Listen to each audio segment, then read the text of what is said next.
Saudara, sebuah rumah di kota Manado terbakar pada Senin pagi. 4 mobil pemadam kebakaran dikerahkan untuk memadamkan si jago merah.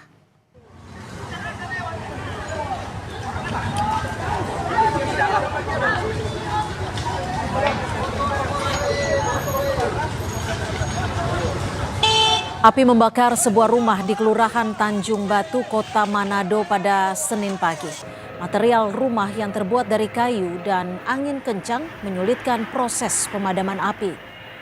Setelah api padam, garis polisi dipasang di lokasi kebakaran. Polisi masih menyelidiki penyebab utama kebakaran.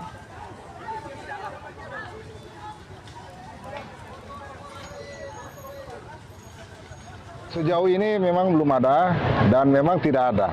Karena berhasil dilakukan penyisiran pada bangunan, tidak ditemukan adanya korban yang terbakar.